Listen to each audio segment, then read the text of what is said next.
c'est moi, je m'en fous. Mais à cause de Dieu. Ne néglige pas ce message. Je savais que par moment, l'ennemi m'envoyait des conseils pour dire, tu vas arriver sur la chair, et puis Dieu va te donner un autre message. Mais le Seigneur m'a dit, avant que je n'arrive ici, tu prêcheras ce message et rien d'autre.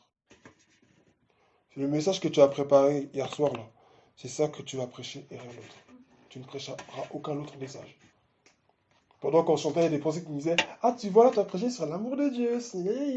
Bon, c'est bien beau, mais non.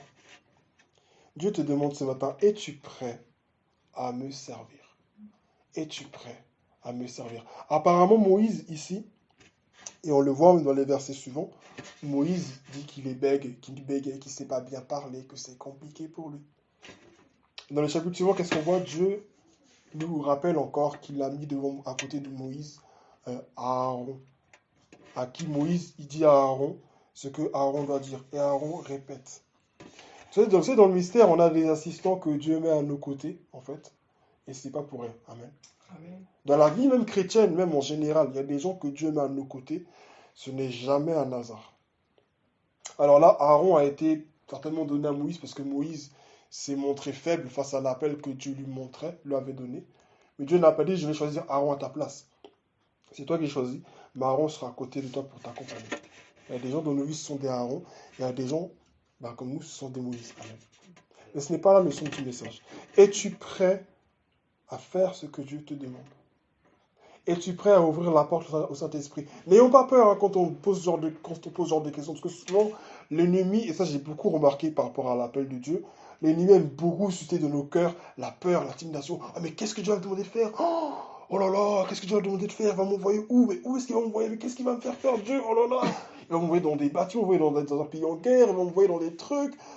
Mon frère, mon ami, quand tu as le Saint-Esprit en toi, quand tu es face à face avec Dieu, quand tu es immergé de sa présence, je te dis, tu n'as peur de rien. Amen. Est-ce que tu comprends? Quand tu es rempli du Saint-Esprit, puis tu cherches Dieu. Je ne parle pas de juste chercher Dieu pour dire, je dis non, j'ai dit quand tu cherches, par le jeûne, la prière, tu décides de te priver, de dire, hé Seigneur, maintenant, enfin, on ne dit pas, hé Seigneur, c'est pas poli, mais tu dis, Seigneur, c'est entre toi et moi maintenant. Non. Soyons sûrs et certains que Dieu répond. Amen. Ce que je m'inspire à dire en ce premier temps, c'est que tu as une mission spéciale. Tu as été choisi depuis et même bien avant le ventre de ta mère. Es-tu prêt à être la bouche de Dieu? Là où tu es assis ce matin, tu dois savoir que tu as une mission bien spéciale que Dieu t'a donnée. Bien spéciale. Et cette mission ne se limite pas juste à venir ici prier. Non, non, non, non, non. Non, non, non, non, non.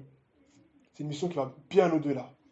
Bien au-delà. C'est comme si ici c'était un lieu de préparation et là on prie. Mais quand on ressort de là, Dieu nous a préparés avant que l'on ne soit né. Dieu nous a préparés avant que l'on ne naisse. Donc la réponse est là, elle est dans Jérémie chapitre 1, versets 4 à 8, que la sœur a lu tout à l'heure. Il dit, bien avant que tu ne sois dans le sein maternel, je te connaissais, je t'avais déjà choisi, je t'avais déjà établi prophète des nations. Mais Jérémie est là, il dit, mais Seigneur, moi je suis un enfant, mais moi je suis... Et il y a plein de personnages comme ça dans la Bible qui ont un appel de Dieu, mais qui doutent. On a Gédéon, qui est le plus jeune de sa famille.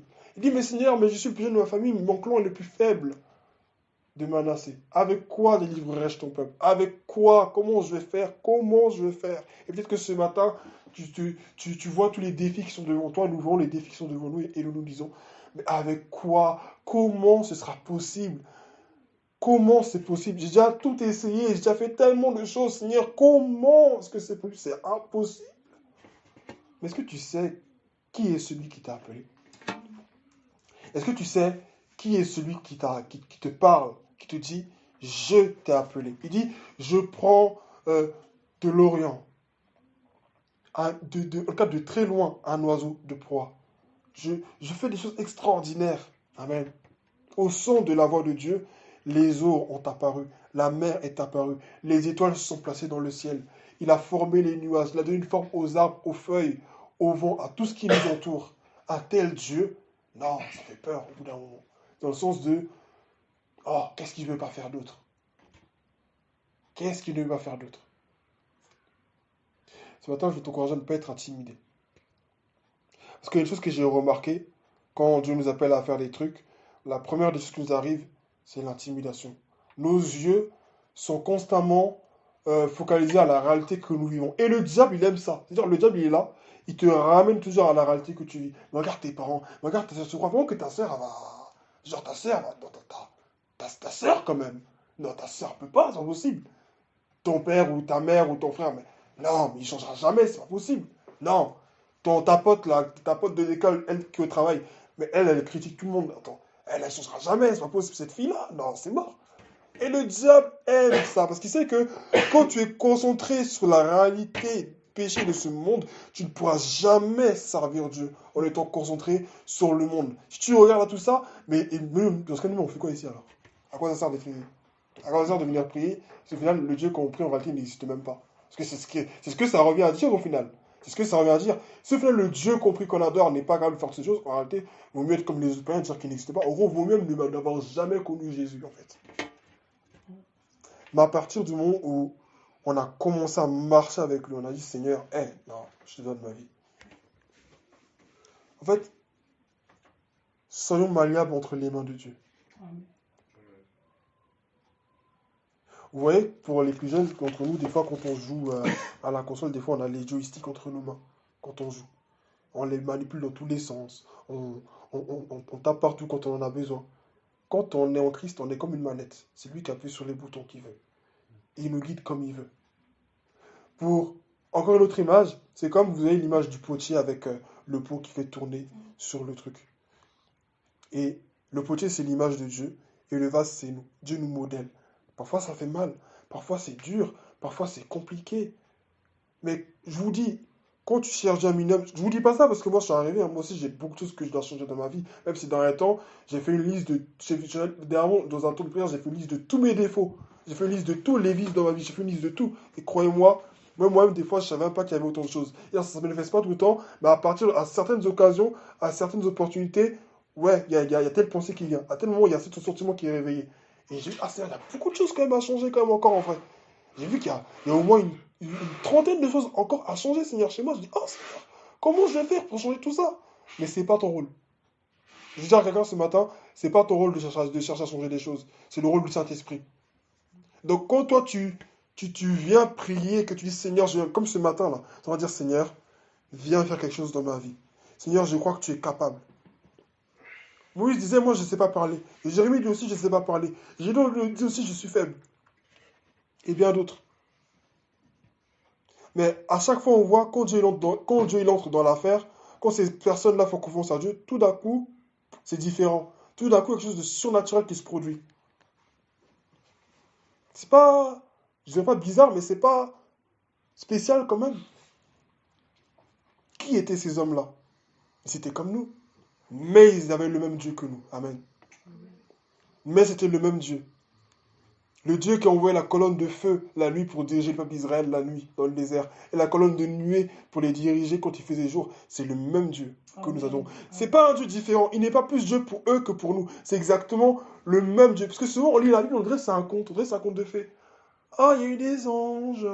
Oh, il y a eu des anges qui se sont battus. Oh, l'Apocalypse sur les derniers temps. Oh, la mer division au bout d'un moment, ça devient comme des fables. On dirait Dieu, bon, c'est un Dieu du passé, quoi. Des fois, nos parents nous parlent des expériences qu'ils ont fait dans le Seigneur, dans les anciennes églises du temps. Et on a les anciens, nos personnes âgées qui rendent témoignage de comment Dieu s'est manifesté. Et aujourd'hui, on se dit, mais dans quel monde ça c'est possible, en fait? À quel moment Dieu va faire ça? À quel moment? À quel moment Dieu va venir là, il va soulever quelqu'un, la faire flotter dans les airs, l'emmener en haut et puis la faire tomber par terre pour le faire réaliser quelque chose? À quel moment on voit que l'Esprit de Dieu va donner un coup à quelqu'un pendant un culte? À quel moment on voit que quelqu'un va commencer à rire parce qu'elle est remplie de l'Esprit, ou elle va commencer à pleurer parce qu'elle est remplie de l'Esprit, ou elle va tomber parce que l'Esprit de Dieu fait quelque chose? Nous devons croire que c'est possible. Parce que souvent, et je vais le dire, souvent nous ne croyons même pas en Dieu en fait, des fois. Souvent, nous ne croyons même, je le dis à moi-même, souvent en réalité nous ne croyons même pas en Dieu. Parce que le Dieu pour nous, il est dedans, puis il est enfermé dedans. Et si on a eu un passé avec lui, il est enfermé dans le passé. Mais dans le présent aujourd'hui, bon, peut-être que je vais prier aujourd'hui, peut-être qu'il va me toucher un peu au cœur, je serai un peu content, et puis je vais sentir sa présence un peu, mais pas plus. Pourquoi pas plus? Pourquoi on ne peut pas voir ici des lampes de feu qui descendent sur nos têtes? Pourquoi on ne peut pas? Pourquoi il n'y a pas des anges qui peuvent se révéler à nous ici? Pourquoi pas? Souvent, on se demande pourquoi Dieu ne se révèle pas à nous, parce que nous ne croyons pas, en fait. Nous sommes comme Thomas, des fois, dans la Bible, c'est-à-dire, je veux voir à tout prix les traces de tes... La marque de les marques dans tes côtés, je veux voir les trous dans tes mains, d'abord pour croire. Mais c'est pas comme ça que ça marche avec Dieu. Lui encore, il a eu une grâce encore. Lui encore, il a eu la grâce que Jésus leur soit apparu. Mais nous autres qui sommes là, vous pensez que Jésus ne peut pas se révéler à nous, que Dieu ne peut pas nous faire vivre des expériences extraordinaires? Il y a des expériences que Dieu nous a réservées sur notre vie, et Dieu a des dates précises. Je vous dis, Dieu a des dates précises pour chacun de nous. Il veut nous faire vivre des expériences particulières. Mais souvent, on n'est même pas prêt. C'est-à-dire, on est là, mais même si on prie, hein, mais en fait, souvent, on ne croit pas. En fait, tout est là, tout est là ici, dans notre esprit. Il faut être ouvert. Il faut qu'on soit ouvert pour dire, Seigneur, je ne te connais pas. N'importe quoi peut se passer maintenant. Je ne sais pas ce que c'est. Peut-être que je vais tomber, peut-être que je vais pleurer, peut-être que je vais vomir, peut-être que je vais cracher du sang, peut-être que quoi, peut-être que, et avec tous les peut-être qu'on peut refaire le monde. Mais quelque chose de différent peut se passer aujourd'hui. Amen. Quelque chose, je vous dis, il y a des lieux où, quand l'Esprit de Dieu est là, il y a des gens qui se mettent à courir dans la salle parce qu'ils sont remplis du Saint-Esprit. Il y a des gens qui se mettent à danser parce qu'ils sont remplis du Saint-Esprit. Quand tu es rempli du Saint-Esprit, tu peux être assis. Tu es calme, tu ne dis rien. Le Saint-Esprit te maintient dans un silence intérieur et extérieur et tu sais que Dieu est là. Tu ne peux pas te l'expliquer à toi-même. Parce que Dieu, c'est ça. Aujourd'hui, on veut tout expliquer. On veut tout maîtriser. Ah ben, un culte, ça se passe comme ça. Alors, vous savez qu'il y a des cultes. Et nous, on a vu que ça ici une fois.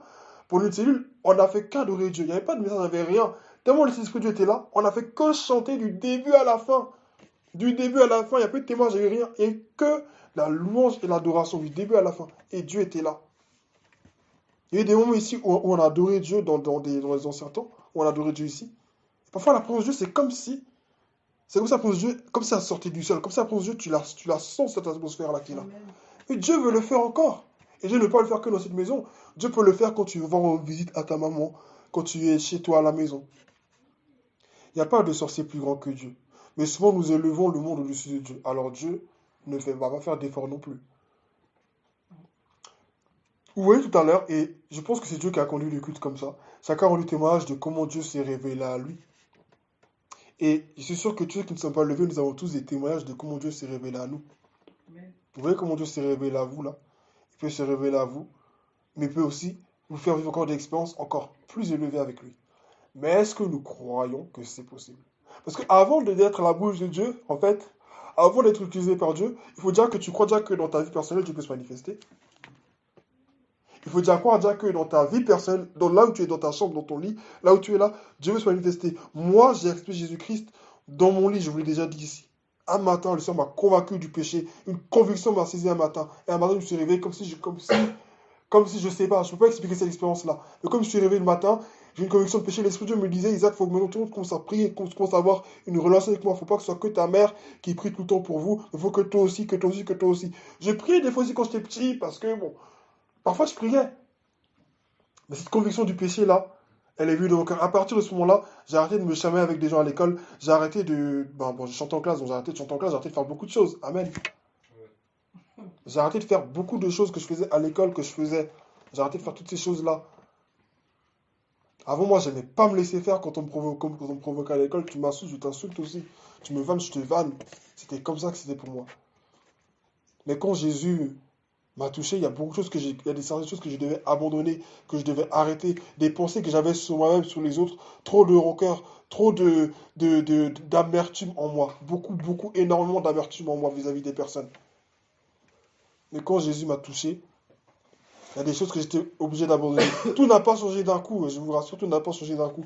Mais petit à petit, à force de chercher Dieu, même parmi d'évangéliser, de témoigner son nom. Mais cependant, dans mon cœur, j'avais un esprit de jalousie, de compétition, de concurrence vis-à-vis de certaines personnes. Et le Seigneur m'avait convaincu de cela. Mais il m'a montré sa grâce, son amour, il m'a jamais rejeté, il m'a jamais dit, toi, comme toi, tu es comme ça, donc plus jamais, plus jamais, plus jamais. Donc quand le Seigneur permet qu'on se tienne devant vous, ce n'est pas les gens qui sont devant vous qui sont parfaits, c'est le Dieu qu'on adore qui est parfait. Amen. Amen. Donc les gens qui sont devant vous, qui vous prêchent la parole de Dieu, ils sont dans la même course que vous aussi. ils ont leur défi. C'est pas tout forcément qu'on va dire devant les gens, mais chacun a ses défis, a ses luttes personnelles. Et donc, des fois, tu dis, mais Seigneur, comment ça se fait? Je prêche comme le dimanche et j'ai encore ça dans ma vie. Je fais ça et j'ai encore ça. Je fais ça et puis encore ça. Seigneur, au bout d'un moment, tu es Dieu ou t'es pas Dieu? C'est comment? Tu vois? Es-tu prêt à être la bouche de Dieu ce matin? Es-tu prêt à témoigner? Vous voyez comme ce matin vous avez témoigné? Ça c'est suffisant pour évangéliser. Ça c'est suffisant pour dire à quelqu'un dans la rue, Jésus t'aime. Et quand quelqu'un va dire qu'est-ce que Jésus a fait pour toi, tu peux lui dire ça. Ça déjà c'est déjà un témoignage. Amen. Ça c'est déjà un témoignage. Dans ta famille, ça c'est déjà un témoignage. Pour ceux qui te connaissent bien en plus, ça c'est déjà un témoignage. Ah mais frère, comment ça se fait que nous une famille catholique, comment ça se fait que toi, tu pries là-bas? Qu'est-ce que tu vis? Comment tu te sens depuis que tu vas là-bas? Franchement, moi je ressens une paix, je ressens une joie que je ne sentais pas avant. Amen. Gloire à Dieu. Dieu te veut toi. Et une pensée que Dieu m'a donnée pour quelqu'un une fois dans une vidéo, c'est Dieu te veut toi plus que ton ministère. Ça, c'est très important. Dieu nous veut nous plus que notre ministère. Oui, Église Source, chapelle, Shiloh, catholique, protestant. Dieu n'en a rien à faire de tout ça. Dieu te veut toi, premièrement. D'abord. Et quand tu viens avec lui, quand tu viens à lui, que tu te livres à lui, Dieu fait le reste. Amen. Donc je vais finir là, parce que le temps est passé. Es-tu prêt à être la bouche de Dieu? La réponse est non. On ne peut pas être prêt à être la bouche de Dieu. Mais Dieu nous a prêtés avant qu'on ne soit né. Amen. Dieu nous a choisis. Jésus a dit à ses disciples, ce n'est pas vous qui m'avez choisi, mais c'est moi qui vous ai choisi. Amen. C'est vrai, on a part de responsabilité, bon oui, on a tout, comment on appelle ça? Notre choix, notre volonté, Dieu ne veut pas de volonté. Mais même la volonté qu'on a là, de donner là, c'est Dieu. Parce que la Bible dit aussi que Dieu donne le vouloir et le faire. Donc, on n'a aucune gloire à prendre. Dieu a tellement bien fait les choses que dans l'affaire là, on n'a aucune gloire à prendre. Il n'y a que à lui qui revient toute la gloire. Amen. Donc, es-tu prêt à entendre à être la bouche de Dieu? Tu peux répondre non. Mais est-ce que Dieu est prêt à faire de toi sa bouche? Peut-être que toi, tu n'es pas prêt. Mais Dieu ne prend pas les gens qui sont prêts. Dieu qualifie les gens. Amen. Dieu qualifie les gens qu'il appelle. Peut-être que toi, tu te dis, mais je ne sais pas prêcher, mais je ne connais pas les versets, mais... et tu as tout. Mais c'est là que Dieu va t'utiliser, parce que Dieu sait que là, tu seras complètement dépendant de lui. Je ne suis pas en train de dire qu'il faut rester médiocre, qu'il ne faut pas chercher à connaître. Mais il faut être dépendant de Dieu. Amen. C'est là le centre du message. Soyons des chrétiens entièrement dépendants de Dieu. Aaron ne pouvait pas parler si Moïse ne lui avait pas dit de dire ça ou ça. Aaron ne pouvait pas aller devant le pharaon si Moïse n'était pas allé. Aaron ne pouvait pas être prêtre lévite si Moïse ne l'avait pas intronisé. Amen. Tant que Dieu ne t'a pas appelé à faire quelque chose, tu ne peux pas le faire. Tant que Dieu ne t'a pas envoyé faire quelque chose, tu ne... Ok, les gens meurent dehors, oui, il y a l'évangile à prêcher. Est-ce que Dieu t'a dit que maintenant c'est le temps où tu dois aller? Attention, il y a les émotions humaines et puis il y a le feu vert de Dieu. Amen. Quand Dieu te dit d'aller, c'est pas que tu vas prêcher puis les gens passent n'importe comment. Non, quand l'Esprit te dit d'aller, les gens s'arrêtent et ils t'écoutent. Amen. Les gens s'arrêtent et ils t'écoutent. Les gens... c'est comme si spirituellement tu brisais une glace. Et les gens t'écoutent. Les gens sont sensibles. Les gens commencent à écouter. Les gens sont touchés. Les gens ont envie de se repentir. Les gens ont envie de se dire, mais c'est qui ce garçon? C'est qui cette femme? C'est qui eux? Mais c'est comme ça que Dieu fait. Ne donnons pas de signal à Dieu. On va jeûner un mois et après, on va... Qui a dit ça? On va jeûner une semaine et après, qui a dit ça? Est-ce que c'est Dieu qui a dit ça? Dieu peut te faire jeûner Dieu peut te conduire pendant des temps de jeûne et prière pendant 1 an, pendant 2 ans. C'est-à-dire, tu vas aller au travail, tu vas faire tout ce que tu as à faire. Tu vas peut-être pas jeûner tout le temps, voilà, parce que Dieu c'est sage. Mais il va te conduire pendant des temps de prière pour te préparer. Pendant ce temps, tu médites la Bible, tu étudies, tu cherches pendant 1 an, 2 ans, 10 ans, s'il le faut. Et après ça, quand tu sors maintenant, il se passe des choses. Pourquoi rien ne se passe souvent? Parce qu'on ne prend pas le temps de chercher Dieu. On ne prend pas le temps de se laisser remplir du Saint-Esprit. On ne prend pas le temps réel qu'il faut. Dieu veut réellement nous utiliser. C'est vrai qu'il veut nous utiliser. Et on a déjà vu même parfois des prémices de cela dans l'évangélisation. Mais il y a plus que Dieu veut nous offrir. Il y a plus encore que ce qu'on a vécu. Il y a tellement plus. Mais sommes-nous prêts à dire, Seigneur, je vais être ta bouche. Je cherche un homme, je cherche une femme. Je cherche quelqu'un qui va se tenir à la brèche. Je cherche quelqu'un qui va dire, moi, le Seigneur de ma famille me tient à cœur. Je ne mangerai pas tant que ma famille ne sera pas sauvée. Je ne vivrai pas comme tout le monde tant que ma famille ne sera pas sauvée. Je ne marcherai pas comme tout le monde tant que ma famille, mon mari, ma femme, mes parents, ne sera pas gagné. Amen. Est-ce que nous sommes prêts à nous, à nous sacrifier pour le Seigneur? Souvent, nous ne sommes pas prêts. Nous sommes trop occupés à faire ce qu'on veut faire. Ah, moi, je vais me marier. Ah, moi, je vais me fiancer. Ah, moi, je veux construire mon entreprise. Ah, moi, je vais faire ci. Ah, moi, je vais faire ça. Attention, ces choses de la terre, ça passe. Ça passe. Je ne dis pas qu'il ne faut pas le faire. On peut investir dans beaucoup de choses. On peut faire tout ce qu'on veut faire, construire des maisons au pays. C'est bien, on est vit sur la terre quand même. Mais souvent, nous manquons d'équilibre dans l'autre sens. C'est-à-dire que nous devons aussi accorder la priorité à Dieu. Amen. Seigneur, je veux construire une maison au pays. Est-ce que c'est là que tu veux que je construise? Est-ce que c'est là ou est-ce que c'est pas là? Bref, vous avez compris le message de ce matin. Dieu veut faire de toi sa bouche. Dieu veut t'utiliser. Mais tous ceux qui ont été utilisés par Dieu, là, ils n'ont jamais été utilisés sans être passés par la présence de Dieu. Jamais de la vie. Dieu va d'abord se révéler à toi. Dieu va d'abord te donner des instructions. Dieu va d'abord te parler, te transmettre le message avec lequel tu dois te lever pour aller. Et quand tu vas, malheur à quiconque se mettra en travers de ta route. Malheur et maudit sur ceux qui se mettront au travers de ta route, dans ta famille ou n'importe qui, hein, même si c'est tes parents. Même si c'est tes parents. Dieu peut les frapper de maladie, Dieu peut les frapper de mort parce que le temps que toi tu as pris pour jeûner, pour prier, que Dieu a vu là, Dieu ne va pas prendre parce que tous ces sacrifices soient bafoués. Pour que quoi? Pour que les gens puissent se moquer de son nom en plus? Jamais de la vie. Dieu n'acceptera jamais que son nom soit bafoué. Alors quand toi tu te disposes pour le chercher, Dieu va faire le miracle par la suite. Alors il faut que toi-même nous soyons prêts. Je le dis à moi-même, hein, parce que moi aussi des fois, j'ai pensé des fois de jeûner, puis des fois je dis, ah mais je suis au travail, c'est difficile avec les gâteaux, comment tu fais pour jeûner, l'odeur, les gens qui t'énervent. Est-ce que Dieu n'est pas au courant de tout ça? Moi je vois des gens qui ont d'autres religions au travail. Quand ils doivent faire leur truc, ils le font. Ils doivent juste boire, ils boivent. Mais pour jeûner, ils jeûnent. Pourquoi? Pour avoir des bénédictions. Est-ce que Dieu nous a demandé de jeûner pour avoir des bénédictions? On est déjà bénis.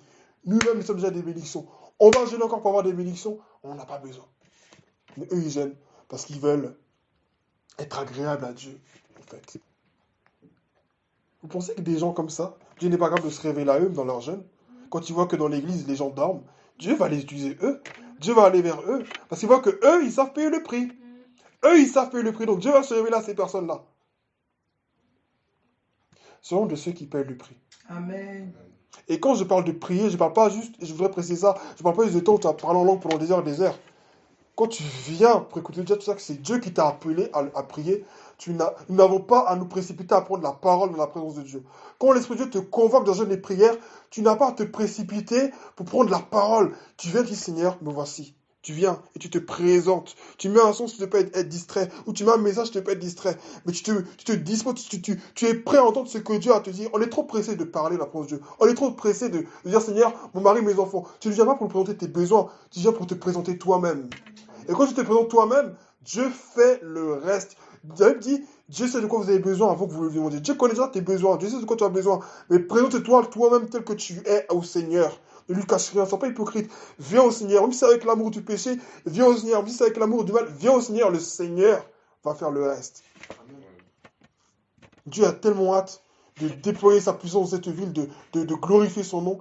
Mais combien sont ceux vraiment qui le cherchent? On est là à se perdre dans des programmes inutiles dans les églises, des programmes de jeunes, des trucs de je sais pas quoi, de fêtes, de je sais pas quoi.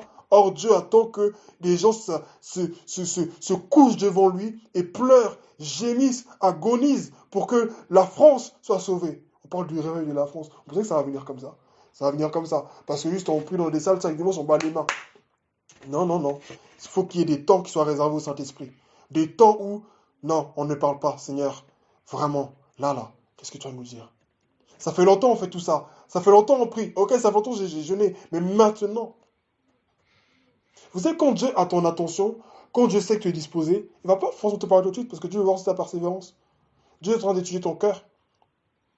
Et Dieu veut voir si combien de temps est-ce que tu es prêt à rester comme ça. Dieu veut éprouver ta ténacité, ta détermination. Il y a un appel, des fois, c'est comme si c'est un appel que j'entends dans le spirituel, comme un appel qui sort dans le monde spirituel. Et cet appel dit, Qui se lèvera dans la prière?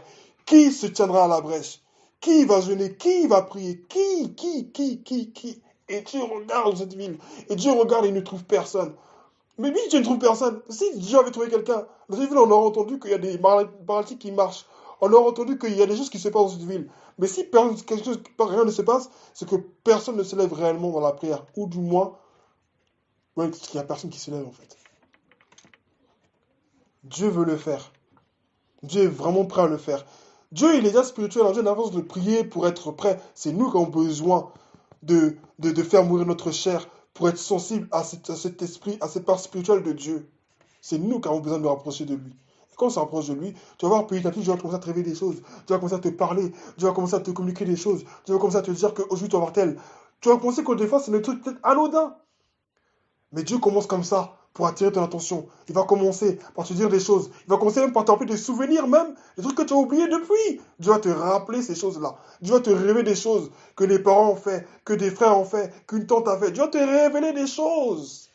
Mais pour ça, il faut être prêt à rentrer dans cette dimension. Et quand tu es dans cette dimension-là, c'est même plus toi qui réfléchis, c'est même plus toi qui parles, c'est même plus toi qui fais. C'est Dieu qui fait. C'est Dieu qui fait maintenant. Vous pensez que pour que nos familles soient délivrées, il suffit juste de prier avec eux 2-3 jours? Non! Toi-même, là, tu dois te disposer dans la prière pour dire, Seigneur, quelque chose doit se passer. Dieu cherche une porte par laquelle il va entrer, mais très souvent la porte, elle est fermée. Dieu cherche une porte par laquelle il va rentrer dans une famille, par laquelle il va rentrer dans une maison, mais très souvent, la porte n'est pas ouverte. Et la porte, c'est toi qui es... Ça, ce matin, nous qui sommes là, nous sommes des portes par lesquelles Dieu veut passer. Mais souvent, pourquoi les choses restent comme elles sont? Parce que nous sommes fermés. Ah non, l'Esprit de Dieu aujourd'hui ne fait plus ça. Ah non, l'Esprit de Dieu... Vous savez que quand tu veux être rempli de l'Esprit, tu peux ordonner au feu descendre du ciel, le feu descendra du ciel. Tu peux ordonner à la pluie de tomber, et la pluie va tomber. Amen. Nous voyons dans le monde spirituel, des gens qui se transforment en serpents, en toutes des bêtises, tout ça pour distraire le monde. Et nous qui avons le Saint-Esprit, genre Dieu ne peut pas faire les trucs. Non. Non, c'est... Non. Des anges déchus comme ça, qui font des bêtises dans le monde spirituel. Que des bêtises. 2e ciel, 3e ciel, ça rentre là, ça sort là. Je vais m'arrêter là ce matin. Soyons disposés vraiment. Tu vas au travail cette semaine. Tu sais que dans ton cœur, tu sais que tu as 30 minutes de pause, que tu peux prier. Prends ce temps-là. Mange un petit truc peut-être, un truc que je sais qu'il ne va pas prendre de temps. Mets une musique dans tes oreilles. Commence à chercher Dieu. Jésus revient. Mais avant que Jésus ne revienne là, il veut se manifester au monde. Il veut se révéler au monde. Oui, on essaie aujourd'hui là. Oui, c'est vrai. Mais Dieu veut se révéler au monde. Et ça serait vraiment dommage d'être passé à côté de tout ça. Tu sais pourquoi? Parce que je voulais aller au grec. Parce que je voulais aller dans une pizzeria. Parce que je voulais faire ci, cela. Vaquons nos occupations, soyons équilibrés. Il ne faut pas être excessif. Allons aux occupations. Ayons des projets. Allons à l'école. Faisons tout ce qu'on a à faire. Mais Dieu avant tout. Et Dieu après tout. Et Dieu au centre de tout. Dieu est dans tout, dans tout, dans tout, dans tout et partout dans nos vies. Des fois, tu ne sais pas pourquoi tu pries, mais il y a une personne que ça passe pas. Attention, c'est pas que tu n'aimes pas la personne, tu n'as pas un problème, mais l'esprit de Dieu qui est en toi n'aime pas ce qui est en cette personne-là. Et il veut te dire de ne pas marcher avec cette personne, de ne pas être avec cette personne, de ne pas t'allier à cette personne. Mais souvent, on n'écoute pas l'esprit. Et puis quand il y a des problèmes, ah mais Seigneur, où tu étais quand j'avais des problèmes, où tu étais? Mais est-ce que tu as écouté la voix du Saint-Esprit? Est-ce que tu as cherché à avoir une communion avec lui pour savoir s'il a été prévenu ou pas? Dieu a toujours à nous parler, mais souvent nous n'écoutons pas. C'est ça notre problème. Et très souvent nous faisons des erreurs dans nos vies parce que nous n'écoutons pas. Parce que nous ne prenons pas le temps de chercher Dieu. Seigneur, tu as mis des chants à cœur. Non, il faut que quand j'ouvre la bouche pour chanter, que des malades soient guéris. Mais pour ça, là, derrière, il y a un prix à payer. L'onction, ça a un prix. L'onction, là, ça a un prix. Le salut, là, ça a un prix. Christ est mort à la croix pour nos péchés. Il n'a pas donné son pied, il n'a pas donné sa main ou sa tête, là, de tout son corps pour nous. Tout son corps a été déchiré comme de la viande à la boucherie pour que tout le monde soit sauvé. Vous pensez que pour sauver le monde entier, il fallait qu'il reste là, chez Marie, en train de juste faire la charpente? Non, il a fallu qu'il se retire dans les montagnes. Il a fallu qu'il se retire dans le désert pendant 40 jours pour prier. Jésus lui m'a payé un prix pour prier. Qui est assez spécial ici pour dire que moi, je pense de jeûner beaucoup. Moi, Dieu m'utilise. Ça vient d'où ça? C'est même pas biblique. Jésus il a pris 40 jours pour prier. 40 jours. 40 jours pour prier. 40 jours. 40 jours. Il n'a pas dit 2 jours. 40 jours, on va dire c'est 1 mois et quelques semaines encore. 40 jours sans manger, sans boire. Et puis quand il est sorti de là, il a fait des choses. Nous-mêmes, les gens peuvent se dire, mais lui, c'est un sorcier. Mais lui, ce qu'il fait, c'est bizarre. Quand l'Esprit de Dieu vient, toi, il va te faire faire des choses bizarres. Mais comme on n'est pas disposé souvent, on ne peut pas voir ce Dieu se manifester. Je ne m'attendais pas à ce que le Saint-Esprit dise tout ça ce matin. Moi-même, quand je venais, je doutais un peu, je disais, mais Seigneur, je ne sais pas ce qui va se passer, je ne sais pas comment tu vas parler. Vous voyez, ce matin, chacun rend lui témoignage. Hein. C'est pas moi qui rends le témoignage à votre place. Chacun rend lui témoignage de ce que Dieu a fait dans sa vie. Et pas même pendant qu'on rend le témoignage, chacun peut se remémorer de ce que Dieu a fait dans sa vie. C'est pas des trucs qu'on a inventé, c'est des choses qui sont réelles. Au bout d'un moment, il faut qu'on sache que Dieu, il est réel. Et le Dieu qu'on adore, en fait, il est vrai. Il est tellement vrai.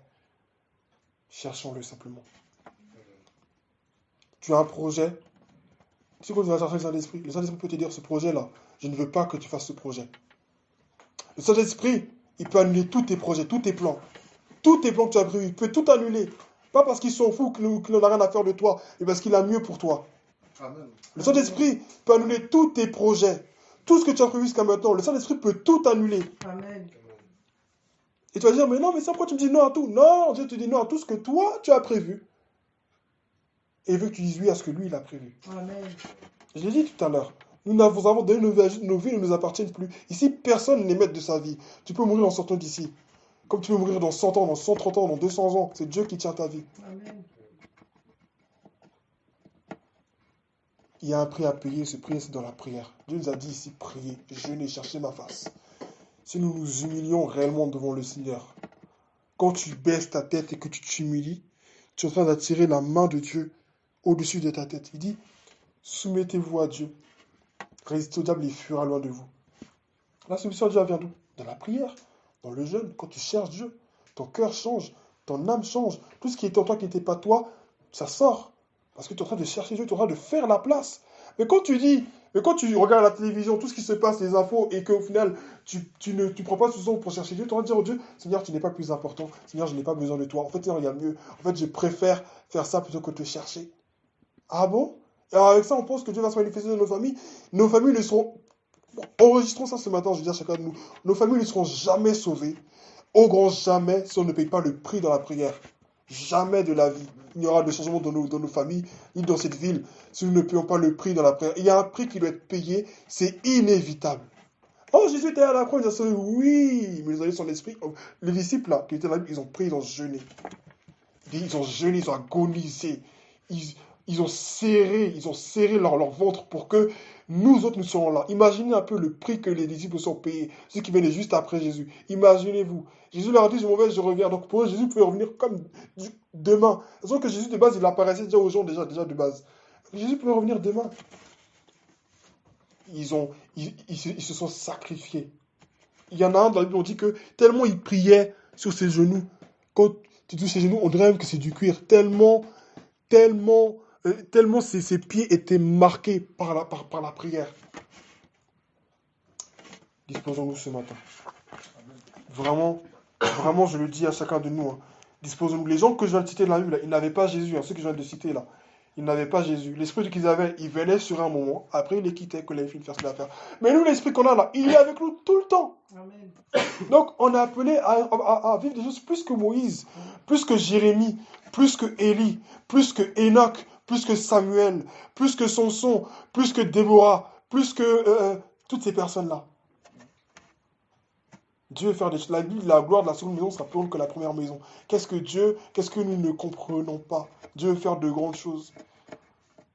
Oui, j'ai des champs à travailler, et je dois y travailler. Je dois aller à l'école, je dois avoir un travail, parce que oui, si je prie, ce n'est pas les prières qu'on paye les factures. C'est vrai, nous sommes dans un monde, donc il y a des responsabilités que Dieu nous donne. Mais ce monde est régi par un monde spirituel. Et si nous ne nous spiritualisons pas, nous allons nous fondre dans la masse. Et Dieu ne va pas nous utiliser. Il n'y a rien qui va se passer. Il n'y aura pas de réveil, il n'y aura pas de changement, il n'y aura jamais rien si nous ne nous humilions pas dans la prière. Prenons courage. Ce ne sera pas facile, mais c'est possible avec Dieu. Amen. Amen. Que Dieu nous fortifie. Amen. Je vais faire les annonces pour le culte. Stéphie, s'il y a une annonce pour... Ah non, tu l'as déjà dit sur le groupe. Donc, voilà. Mardi, vendredi, réunion de prière de 19h à 20h. Préparons nos sujets, préparons-nous pour le Seigneur. Samedi, répétition, je le dis, de 11h à 12h30. De 11h à midi. Et pour les trucs qu'on a travaillé, il peut arriver, pour les choses qu'on a travaillé, il peut arriver qu'on déborde. Voilà. Et dimanche comme aujourd'hui, de 9h30 à 11h30, euh, nous avons, de 9h30 à 11h30, oui, c'est ça, nous avons notre culte de prière. Sont vraiment disposés, parce que je vous assure qu'on va se disposer pour chercher Dieu. Les cultes ici ne sont pas lèvres, on ne va pas finir à 11h30, hein. On va pas finir à midi. Et s'il y en a un ici qui n'a pas une vie de prière, qui ne prie pas, tu vas être fatigué. Tu seras là en train de fatiguer, dire, mais qu'est-ce qu'ils font? Mais je comprends pas ce qui se passe. Mais ils font quoi là? Elle a peur, qu'est-ce qu'elle fait? Mais Tata, qu'est-ce qui t'arrive? Mais je comprends pas. Mais Charles, qu'est-ce qui t'arrive? Tu riais tout à l'heure. Mais je comprends pas. Mais il est rempli du Saint-Esprit. Il est en train d'être rempli du Saint-Esprit. Amen. Que Dieu soit béni. Levons-nous, s'il vous plaît. Et je voudrais laisser la même personne qui a prié pour moi pour le message, c'est-à-dire maman, de prier pour le culte. À la fin de ce mois, on a la veille, non aussi? On a la veille, donc... On ne peut pas donner le message pour le payer. Amen. Amen. Amen. Amen. Notre Dieu et notre Père, nous voulons te dire merci ce matin. Papa, nous voulons te rendre